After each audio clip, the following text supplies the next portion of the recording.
my Prime Minister was in Washington about 2 weeks ago. I had accompanied him. I was myself there for the presidential inauguration. When I look at our interests and our expectations of the relationship, I think there's a lot of promise we see there. Conceptually, I think we see a president and an administration which in our parlance is moving towards multipolarity, and that is something which suits India. When you say that they are moving towards multipolarity, do you mean accepting or even encouraging there being many poles of power in the world?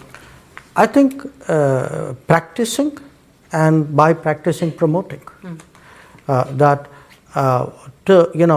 1945, one tends to think and talk about the United States as US and the Western world. So it's more like a bloc rather than a nation.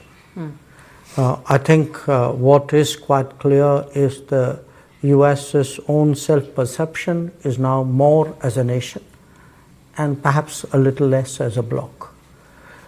Not entirely,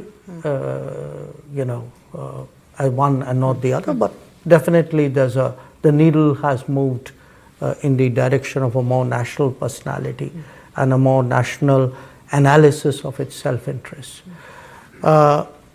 If one looks, at our own relationship politically, to be very honest with you, we've never had any issues with American presidents, at least in recent times. There's no baggage which we carry or burden that the relationship carries. I think from President Trump's perspective, the one big shared enterprise that we have is the Quad. And the Quad is an understanding where everybody pays their fair share. So there's no spat about who's paying for whom. There are no free riders in Quad. So that's a good model for which works, which was restarted during President Trump's first term. And if I were to look at some of the big priorities of this president, many of them actually work for us. He seems to be, for example, committed to keeping energy prices reasonably affordable and stable. We welcome that.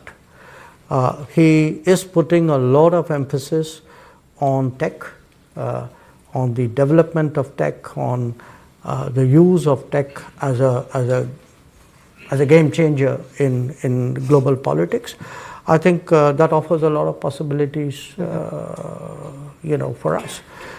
He appears open to connectivity initiatives of a certain collaborative nature. We have deep interest in that. So I would say, and of course, he has a certain view of trade. We had a very open conversation about it, and the result of that conversation was that we agreed on the need for a bilateral trade agreement, and our trade minister, in fact, is there in Washington doing exactly that right now. I'm Vedika, and I am a student at King's College London, studying international relations. So my question is that when we talk about Global South aspirations, and at the same time we talk about India and China's rivalry, so sometimes because of this rivalry, the Global South aspirations are somehow diluted. Do you think this rivalry can sort of reduce the impact of the Global South in the larger context? And what measures can Indian foreign policy and the decision makers take to make sure that this does not happen? Thank you very much indeed. And let me add one from online. Ishan Devala, do you see an opportunity for better relations with China in the multipolar world? Which relates to that last one. Everyone online, you're asking terrific questions, but they're really long. They look a bit like essays. Really good points. That was a nice short one. We have Kashmir. What are you going to do to solve it? We have Global South losing impact or not, diluted impact or not. And we have détente, the word used with China. Oh, okay. Look, on Kashmir, actually we have done, I think, a good job solving most of it. I think removing Article 370 was step number one. Then restoring growth and economic activity and social justice in Kashmir was step number two. Holding elections, which were done with a very high turnout, was step number three. I think the part we are waiting for is the return of the stolen part of Kashmir, which is on the under illegal Pakistani occupation. When that's done, I assure you, Kashmir solved. The second question, Global South. Look, there are different ways of looking at it, and I give you a perspective. What do countries in Global South largely want? They want more options. They want more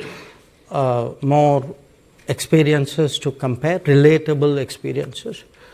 They would like to get into relationships which actually help them build their society on a sustainable basis. So forget India, China for a moment. I think what is happening and is that much of the Global South in the previous decades had very limited options. They either had Western options, they had multilateral development banks, which were in a way associated with it. Within the Western options, they had maybe some subsets out there. Then at some point, they had Soviet/Russian options. Then you had a set of China options. Now today, if there are Indian options, I would argue that actually it's better for the Global South. It's not worse, because they now have many more possibilities to choose from. They will be in a position to evaluate which of these options and which of these relationships somewhere fit into their growth aspirations. And I can certainly say, where India is concerned, we have today projects in almost 80 countries of the Global South. We have delivered actually about 600 significant projects in the last many years. And I do think that by doing so, obviously the partner country is benefited, but it also strengthens the hands of the partner country in dealing with other relationships. So I would not put this negatively at all. In fact, just like I say for India's positioning, a multipolar world is helpful, I think for Global South as well, I think a multipolar world is helpful, and it actually increases their negotiating ability. The last question, what kind of relationship we want with China. Look, we actually have, by any standards, a very, very unique relationship. First of all, we are the only 2 billion plus populated countries in the world. We have, both of us, a very long history. We've had the ups and downs in our history. You have today both countries on an upward trajectory. And here's the challenge. And it so happens we are actually direct neighbors. So the challenge is this, that when any country rises, its balances with the world and with its neighbors obviously change. Now, when two countries of this size, this history, this complexity, this consequence rise broadly in parallel, and obviously they have an interplay with each other, I think the issue is how do you create stable equilibriums and then transition into the next set of equilibriums or next phase of equilibriums. And we want a stable relationship, but we want a relationship where our interests are respected, where our sensitivities are recognized, where it works for both of us. I think that is really been the challenge in the relationship. And obviously, for us, because of the border, for us, the management of the border, the assumption for the last 40 years has been that there must be peace and tranquility in the border areas if the relationship is to grow. If the border is unstable or is not peaceful or is not tranquil, obviously it will have consequences on the growth and direction of the relationship.